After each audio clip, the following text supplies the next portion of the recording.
Hi, everybody. Welcome to 2ZQ Hot Takes, where we discuss issues both big and small. I am your host, the very handsome Tim Kirk, and today I'll be talking about tipping in America. A quick search for tipping returns myriad results, and they are all diverse. There are posts about the etiquette of tipping, guidelines for tipping, arguments for and against tipping, personal anecdotes about working within the tip culture and the realities of life for those who rely on tips, and articles entitled Tipping Fatigue is Costing Workers from LinkedIn, The Case Against Tipping in America from Eater, but also from Eater, The Definitive Guide to Tipping at Any Restaurant in America, and again from Eater. The data is overwhelming. Tipping encourages racism, sexism, harassment, and exploitation. The article makes a lot of cogent points with charts, graphs, and anecdotal observations and biased opinions. The Racist History of Tipping from Splinter.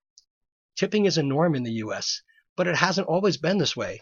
Tipping was considered un-American and undemocratic when rich Americans began to adopt the practice in the mid-1800s. By the end of the Civil War, tipping had spread throughout the country. According to research by activists at Restaurant Opportunity Centers United, the reason behind its popularity was inherently racist, and it goes all the way back to slavery. If you eat at a restaurant in the U.S., you're expected to tip. It's the right thing to do. But did you know that tipping has a racist past? It's not just because black waiters are tipped less than their white coworkers, or that the tip minimum wage makes the poor poorer. It's that the custom of tipping in America was racist from the very beginning, and it does go all the way back to slavery. Tipping started among European aristocrats in the 17th century. Rich Americans adopted the practice in the mid-1800s, and it spread throughout the country after the Civil War. According to research by activists at the Restaurant Opportunity Center United, newly freed slaves flocked to major cities to find work, but they were only hired in what were considered unskilled positions, mostly in restaurants. Racist restaurant owners embraced tipping as a way to employ freed slaves without actually having to pay them any wages. And some customers were down with the new practice because they believed it was natural to tip their inferiors. Racism and classism run deep. From Consumer Reports, is it time to rethink the rules of tipping? Given all the anxiety over tipping, it's perhaps not a surprise that 46% of Americans in Consumer Reports survey said they favor a system that would do away with tipping and instead charge prices that reflect the true cost of paying workers a living wage. From checkbook.org, some consumers detest the whole concept of tipping. Why don't restaurants, hotels, salons, and dozens of other businesses where tipping is expected just charge the higher prices and pay their workers more?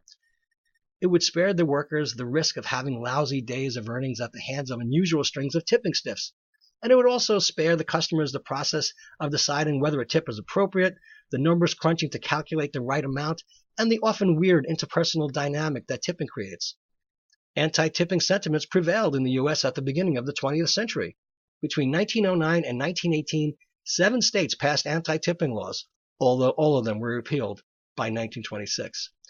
EmilyPost.com has charts and graphs of how much to tip, of course, including at restaurants, wait service buffet, host or maitre d', takeout, home delivery, bartender, tipping jars, restroom attendant, and valet. So there's lots of information out there to guide you. Wikipedia's entry for gratuity says, leaving some change on the restaurant table is one way of giving a gratuity to the restaurant staff. A gratuity, also called a tip, is a sum of money customarily given by a client or customer to certain service sector workers for the service they have performed, in addition to the basic price of the service. It may or may not be customary to tip servers in bars and restaurants, taxi drivers, including ride-sharing, hairstylists, and so on, but this depends on the country or location. Giving a tip is typically irreversible, differentiating from the reward mechanism of a placed order, which can be refunded. Tips and their amount are a matter of social custom and etiquette, and the custom varies between countries and between settings. In some locations, tipping is discouraged and considered insulting, while in some other locations, tipping is expected from customers. The customary amount of a tip can be a specific range of monetary amounts or a certain percentage of the bill based on the perceived quality of the service given. It is illegal to offer tips to some groups of workers, such as U.S. government workers, and more widely police officers, the tips may be regarded as bribery. A fixed percentage service charge is sometimes added to bills in restaurants and similar establishments. Tipping may not be expected when a fee is explicitly charged for the service. I am going to focus on restaurants and bars for both clarity and expediency's sake, or I could be here for several hours discussing if, when, and how much to tip gardeners, hair shampooers, dog groomers, landscapers, bellhops, and skycaps, just to name a few.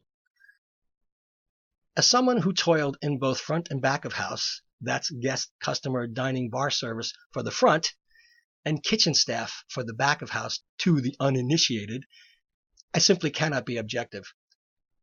My experience has both seasoned and tempered my weary, jaundiced eye in favor of service staff and taught me what to look for in any place I go, where I just pick up on pain points when it isn't so good and tick off all the good to very good to excellent to superior aspects of ambiance, food, drinks, and service at places that stand out. Personal note, I frequent very few scene places, preferring to go to haunts that suit my tastes. Gotta be good, but not noisy and not full of spoiled bratty types. My preferred places are better for conversation and relaxation, not big on the oonts, oonts, oonts. I am a regular at places that I love, and I know the quality of what they do and are consistent about it. My deeply personal expectations, which I rarely publicly assert, and if I do, I reinforce that they are my personal convictions, require consistency. I manage my expectations based on the type of place I frequent. I don't go to a local pub and expect white tablecloths and servers in tuxedos. Similarly, I don't go to a well-reviewed high-end restaurant expecting a giant flat screen with whatever game is on and a bucket of wings. But I like to think that I tip well because I am always grateful for good service and know what it takes to provide it. With the Yelp culture of instant gratification or retaliation, which might be construed to be part of the cancel culture against anyone or any business that doesn't cater to every whim as in moving from table to table before settling to their seats, the insistence that staff take photos of guests, and the throwing of shade on social media as a weapon of intimidation, service people have to deal with so much more than I ever had to deal with, and I am extremely grateful for that as well. It would be quite different if everybody with an opinion had an informed opinion and not just compliments and or agrees with the way they look at the world around them in the moment, but that is a fantasy. There is a lot of hard physical labor involving prep, constant maintenance, also known as mise en scène, during dining shifts, as well as cleanup and divvying up the front waiters, back waiters, bussers, bartenders, captain's tips. I have seen quite a lot of antagonistic negotiations between those who feel they deserve greater percentage and those who feel they haven't received the level of professional service support they are being asked to tip out on. But that's another story. Tipping. As far as I'm concerned, tip and tip well. You just don't know what it costs people to be there. Aside from and out of the many pleasant, informed guests, how much they have to endure from the relatively few nudges who ruin their evenings with the assault on self-esteem, the out-of-hand, dismissive attitudes, the self-centered indulgence so many people display, and the arrogant lack of knowledge expressed by those who believe that simply by sitting down and ostensibly being able to afford the meal they are eating, that they are entitled to abuse the fully formed human serving them. All without the slightest trace of self-awareness or any further consideration of the many ways service staff compensates for your atrocious behavior. I have never once done any of the things I've seen a good many coworkers do to retaliate against offensive personality types because it isn't in my nature, my best interest, karma and all that. But it goes on, and before the age of Instagram, it went on quite differently.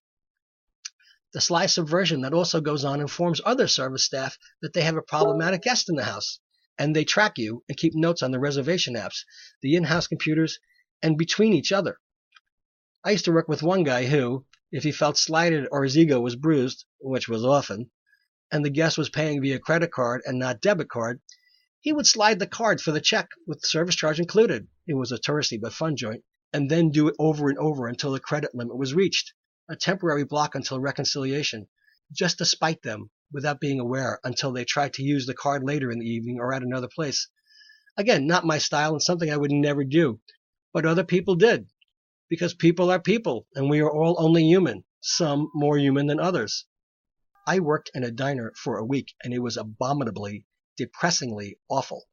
Aside from being repeatedly, slowly, insultingly asked by diners if I spoke English, as if I had a lower intellect because I was standing there and English speaking capability was a determining factor to those people.